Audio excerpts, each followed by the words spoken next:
الحمد لله الذي ابتلى بعباده ليميز الخبيث من الطيب ويعلم أيها أقوى وجل. والصلاة والسلام على سيدنا محمد ضارب هام العدا وقاتل من اتخذ مع الله ولدا وعلى آله وأصحابه الذين لم تروهم الكتائب الوافرة وإن كانوا أقل عددا. أما بعد فأعوذ بالله من الشيطان الرجيم. بسم الله الرحمن الرحيم. ولا تركنوا إلى الذين ظلموا فتمسكم النار وما لكم من دون الله من أولياء ثم لا تنصرون. وقال تعالى: فما لكم في المنافقين فئتين والله أركسهم بما كسبوا أتريدون أن تهدوا من أضل الله ومن يضلل الله فلن تجد له سبيلا. محترم فمخي بیانونه کې دا موضوع شروع وه چې بعضې درباري مریان د مجاهدینو په مقابل کې د فوج حمایت کوي. ځکه علماو کې بعضې علماء سودي ناکار علما شیغی ته اهل زیغ هم وایي، هغه دولتي او سرکاري مریاني او هغې ته علماء السلاطین هم وایي. شیغی د حکومتونو یا دغه رنګې د فوجي قیادت حمایت کوي او د هغې دغه ظالمانه پالیسۍ تایید کوي. نو عزتمندو مخکې 11 بیانونه په دغه موضوع باندې وو. نو بعضې درباري مریان او ناکاره مریان چې هغه د مجاهدینو مقابل کې د فوج حمایت کوي یا دغه رنګې بعضې اسلامي او مذهبي جماعتونه یي د موجوده بعضې طواغیتو باره کې ښه ګمان لري او د هغې نه دفاع کوي. نو زه عزتمندو په دغه مسایلو باندې موږ لږ بحث کول غواړو او دغه موضوع باندې بحثونه کوو. خو مخکې د دې نه چې موږ په دغه موضوع تفصیلي بحثونه وکړو نو دغه فوجونو شرعي حیثیت واضحه کړی شي. د هغې باره کې آیتونه یا حدیث یا د فقهای کرامو د علماو د امامانو عبارتونه ذکر کو. نو د هغې نه مخکې یو تمهید ذکر کوو. عزتمندو مخکې موږ دا عرض کړی و چې یو دا موجوده حکمرانان دي نو یو د هغې متعلق بحث دی چې دی حاکمان دی یا نه دي، دی الامر دی یا نه دي. دویم دا چې نن سبا چې د کفري ملکونو څخه کم اتحادونه کېږي، کم موالات کېږي، نو دغه موالات په وجه باندې دی حکم څه دی؟ آیا دی کافره مرتد دي، که آیا دی منافقان دي، که دی ګناهګار دي په کبیره ګناه باندې، او دارنګې د دې فوج شرعي حیثیت څه دی چې کم د امریکې سره هر قسمه همکاریانې تعاونونه وکړه او د هغې سره موالات وکړل د مجاهدینو مقابل کې، د دغه شرعي حیثیت څه دی؟ دا بحثونه به ټول وروسته تفصیلا راځي. عزتمندو دا موضوع چونکې ډېره اوږده موضوع ده او ډېره تفصیلي ده او مختلف شاخونه دي، جهتونه دي پکې، زمون اراده ده چې دې موضوع متعلق څه بحثونه وکړو. خو بیا هم بعض د مریضۍ تکلیف دی، قلبي او د زړه تکلیف په خاطر باندې او ډېر تفصیلي بحثونه کوو نه شو، خو بیا هم هغه زوري بحثونه انشاءالله تعالی کوو چې هغه به هم کافي او شافي او د هغې د وجې نه به هم د پاکستاني فوج شرعي حیثیت واضحه شي او د هغې د وجې نه به هم شکوک او شبهات ختم شي چې په چا کې انابتي طلب د حق وکړي او نیکی اراده لري نو امید دار چې دغه کوم شک او شبهه پاتې نشي اگر چې دا مسله واضحه ده خو بهم بعض اهل زیغ علماء سو ناکار علما شیغي دغه د ظلمونو لپاره یا د موالات د فاد جواز لاري ګوري دغه بعض بیان د سری چې هغه وخت په غونډه کې یا اجتماعات کوي یا په جلسو اجتماعاتو کې دغه د خلونو ځینې خبرې راوځي نو دغه د وینه کله کله شکوک او شبهات پیدا کیږي نو دا شکوک او شبهات د ازالې لپاره او د دې مسلې د وضاحت لپاره من په دې موضوع باندې یو څه بیان کول غواړو دا میراده ده اگر چې ما عرض وکړو چې دا موضوع ډېره تفصیلي ده او فقهای کرامو دا مسله ښه واضحه کړې ده او په دې باندې د علماء کرامو د امامان عبارتونه هم موجود دي ډېر واضح دي صریح دي د مسایلو کې بلکې قرآن کریم نصوص دام واضح دي او صریح دي لکه وروسته به تاسو ته معلومه شي وروسته بحثونه کې خو نو په دا خاطر باندې موږ باید ضروري غونې بحثونه کوو خو دغه بحثونه مخکې یو تمهید ذکر کوو تمهید کې یو څو اجزا دي یو څو خبرې پکې بیانو یو جز تمهید دا دی یعنې یو خبره د تمهید کې دا ده چې عزتمندو په دې د ټولو فقهای کرام اتفاق دی په دې خبره باندې چې کله په یو اسلامي ملک باندې کفار حمله آور شي لکه امریکې د 48 ملکونو په اتحاد او تعاون سره د افغانستان په امارت اسلامیه باندې حمله وکړه او دغه حمله کې او په دغه اتحاد کې پاکستان د دغه کفري اتحاد د صفول اتحادي و نو فقهای کرام ټول په دې متفق دي چې کله یو کفري ملک دغه نه په اسلامي ملک باندې حمله وکړي نو په ټول مسلمانانو په ترتیب د اقرب په اقرب باندې د دغه کفارو په دفاع کې جهاد فرض ګرځي او به عزتمندو د دې جهاد تاکید دومره ډېر دی چې دغه دفاعي جهاد ته تلل پای کې حصه اخیستل پای کې شرکت کول دا فرض عیني دا په هر چا باندې به فرضي په آزاد باندې په غلام باندې په بالغ باندې په مراهق باندې په نارینه او زنانه باندې په ځوان او بوډا باندې په اجازه د مور او پلار او بغیر د اجازه د مور او پلار نه او دارنګه په غیر د اجازه د قرضداري نه غیر تل دا فرض دي پای کې شخصل فرض دي او کومور او پلار د منکینو د غي منل په دې مسایلو کې نشته نو عزتمندو دا جهاد ډیر ضروري او پای کې شرکت کول پای کې شخصل دا مهم او ضروري بعض فقهای کرام دام وی چې دا دفاعي جهاد دومره اهمي چې د ایمان نه وروسته بله دومره اهمه فریضه بیانوي اول ایمانی او د ایمان نه وروسته بیا مهمه فریضه چې هغه دغه دفاعي جهاد او پای کې شخصل دا ضروري او دام فقهای کرام وی چې د دفاعي جهاد لپاره به هیڅ شرط نشته بلکې دغه دشمن به بحسب الامکان دفاع کولی شي څومره پورې چې ممکنه یې وس او قدرتي طاقتي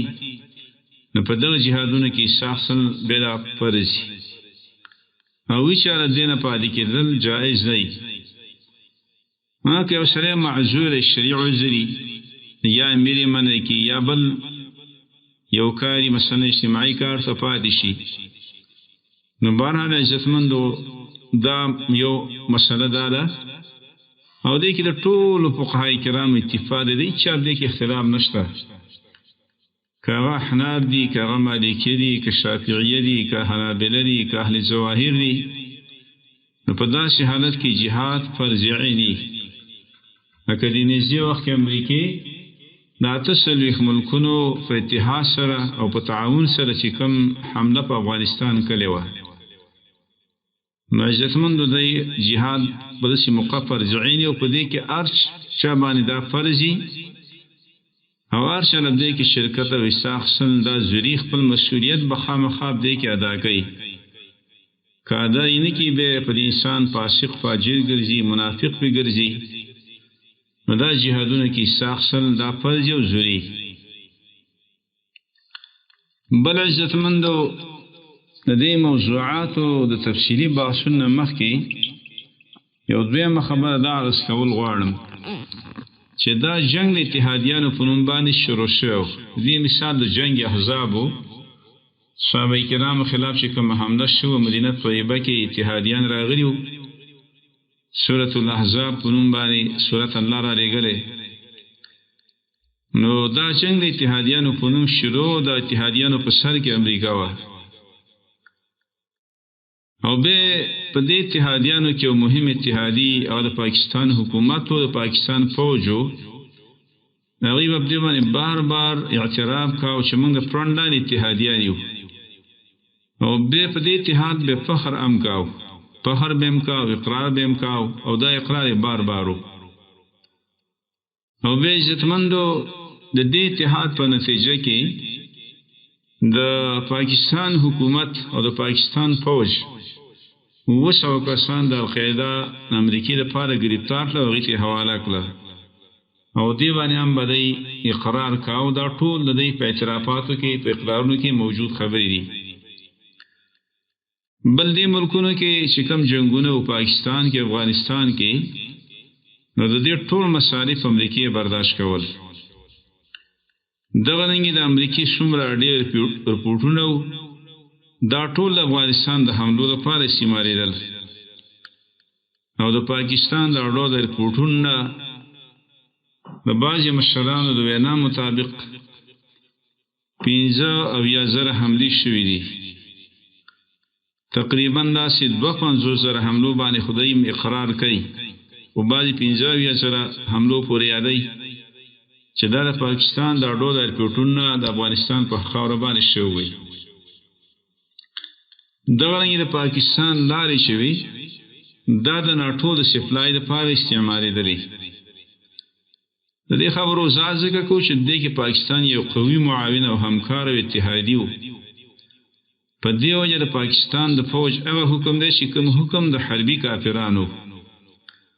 د باغیانو حکم هم داسې خلکو علماو لیکلی او بیا د حربي کافرانو شانه حکم دایم لیکلی د دې همکارو د دې تعاونونو په وجه باندې د دې اتحاد په وجه باندې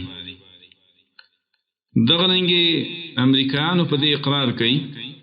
چې د القاعدې د ملا په ماتولو کې زموږ څه بنیادي کردار د پاکستان ادا کړی دی دغه رنګې د پاکستان د مشرانو اقرارونه په دې موجود دي چې دا موږ پردی جنګ په ځان مسلط کړو دا جنګونه موږ د امریکې لپاره وکړه د هغې اقرارونه ټول موجود دي د هغې تقریري بیانونه دي د هغې تحریري بیانونه دي د هغې انټرویویانې دي چې موږ د امریکې لپاره کم کارونه وکړه کم اقدامات هم وکړه د امارت اسلامي خلاف هم څه وکړه د مجاهدینو خلاف هم څه وکړه د القاعدې خلاف هم څه وکړه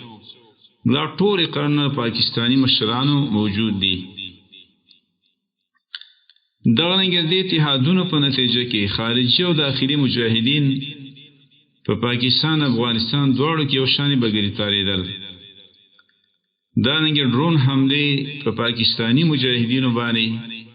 په پاکستان افغانستان کې یو شانې شوی دغه رنګه د پاکستاني مجاهدینو قیادتونه دا ټول او یا اکثر د امریکې په ډرونو باندې شهیدان شوي لکه مولانا نیک محمد رحمه الله بیت الله امیر صاحب حکیم الله امیر صاحب خالد امیر صاحب مولانا فضل الله رحمهم الله دا ټول قیادتونه مشران داسې وو چې دا د پاکستاني مجاهدینو قیادتونه او دا ټول د امریکې په ډرونو باندې شهیدان شو دا وضاحت دې لپاره کوو چې دا د پاکستان او د امریکې یو مشترکه جنګ و قیادت د امریکې سره و او پاکستان د هغې قوي معاون همکار او اتحادي و او ډیره په لویه پیمانه باندې همکاري کړې ده او دانګې تعاون یې کړی دی او عزتمندو داسې همکاري او تعاون چې څوک وکړي نو په دې د ټولو علماو اتفاقي مسله دی کې چې اختلاف نشته چې د خلاف به جهاد دا ضروري دی او لازمي دی روسه تفصیلی بیان ناشي باندې کې بل چا به اختلاف نه لیکوس پاکستان فوج دی د دې همکارو د دې تعاونونو په وجبانه دغه هغه حکم دی چې کوم حکم د حربي کافرانو د امریکایانو کوم حکم وو هغه حکم یې دی دې کې به هیڅ اختلاف نه وي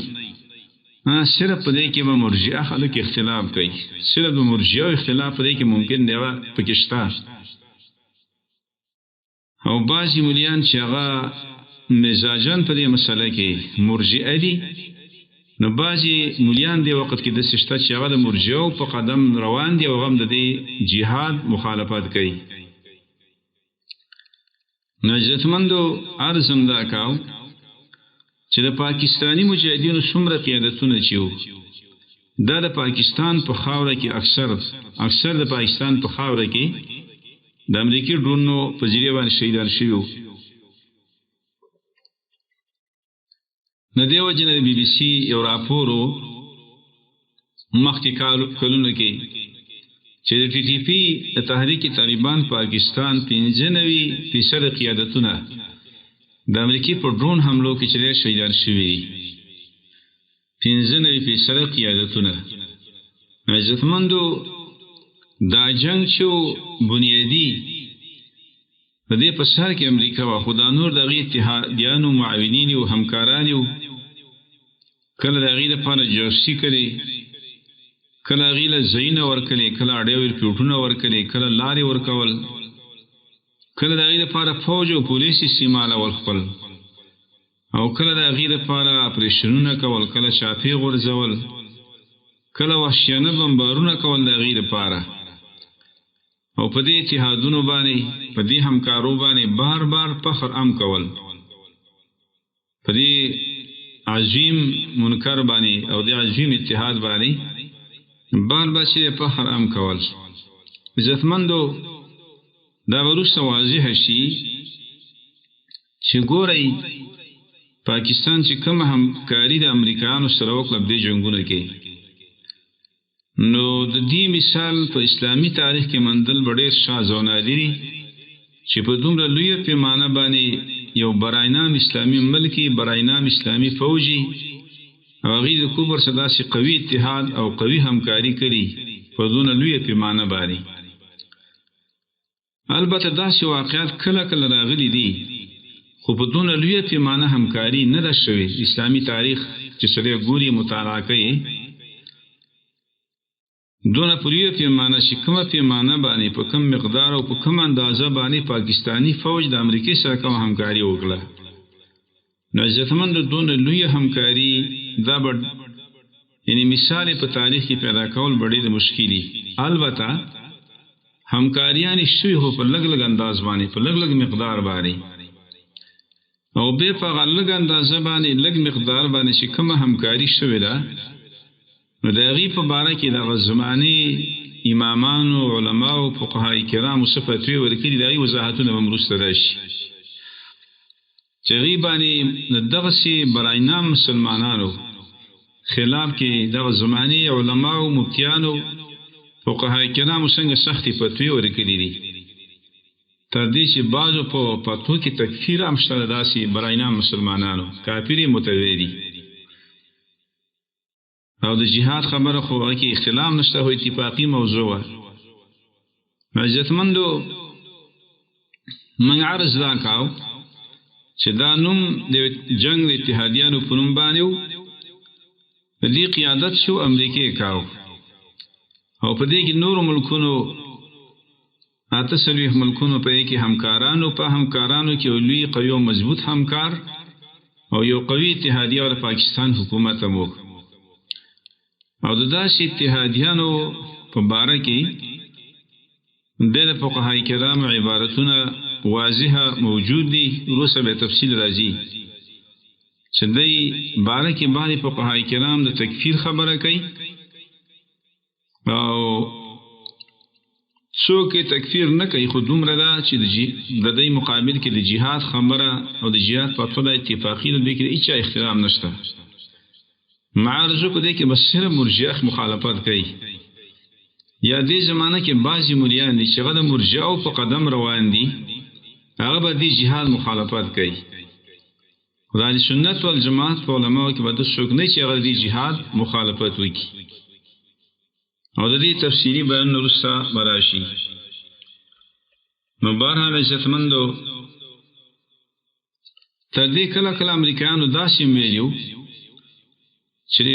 تحریک طالبان پاکستان چې کوم جنگ د پاکستان خلاف وکړو نو په دې باندې زمونږ مفادو ته ډېر نقصان ورسید امریکایانو په دې باندې اقرار کړی دی یا نور اقرارونه د دې په دې باره کې موجودو دغه رنګه د پاکستان د پیشنهاد په وجه د وختنې په وجه باندې تحریک طالبان پاکستان د امریکای په تور لیست کې راغله اوسه په تور لیست کې دی او دا رنګه اوسم زمون قیادتونو ته د دې د مشترکه حملو نه اوسم تشویش او خطرې وخت نوې اطلاعات هم راځي چې امریکا او پاکستان زمون د ملګرو یا زمونږ د مشرانو مقابل کې وخت سمجوتې کوي او ناستې کوي او د یو بل سره تعاون او د همکارۍ وعدې کوي او بیا د داسې خلکو باره کې د فقهای کرامو فتوی دي نه فتوی وروسته به ذکر کوو خو د داسې معاونین حکم دای د باغیانو ګرځولې د باغیانو شان حکم به د دې به د باغیانو حکم به جاری کیږي دا رنګه په جنگونو کې یا بعض نور حکمونه د شدي چې هغه داسې براینام مسلمانانو د حربیانو مشترک دي د حربیانو چې کوم احکامي هغه حکمونه بیر دیمي چې د قطاع الطريق په نوم باندې میادیږي د باغیانو په نوم میادیږي او د دې قتال په شان د قتال د حربیانو وي فقهای کرام وي چې داسې خلکو قتال داسې باغیانو شغه د کفار معاونین د دې مقابل کې بقا طریقو قتال او جهاد کې چې کوم د حربیانو مقابل کې کیږي او دا نه حکم د حربي کافرانو دی نو عزتمندو دا یو څو خبرې من عرض کړې د دې موضوع تفصیل نه مخکې او یا کوم ایتونه چې ما ولوستل د ایتونو د تفصیل او تشریح نه مخکې دا یو څو خبرې شوې دي نور به د ایتونو تفصیل او وضاحت باندې چې کوم ولوستل او د هغې کې په خپلم د پاکستان د فوج حکم ته صراحتاً معلومیږي دغی وضاحت بانکو دغین علاوه چې به کوم د علماو فتوی دي یا عبارتونه دي هغه به ټول تفصیلا ان شاء الله تعالی نقل کو او دغی وضاحت بکو د خپل وس مناسب الله تعالی دی وکي چې موږ په بیان کې صحیح موقف ته الله تعالی ورسوي او الله تعالی موږ د افراط تفرید نه وساتي او چې کوم صحیح او معتدل منهجی د سنت والجماعت د مزاج مطابق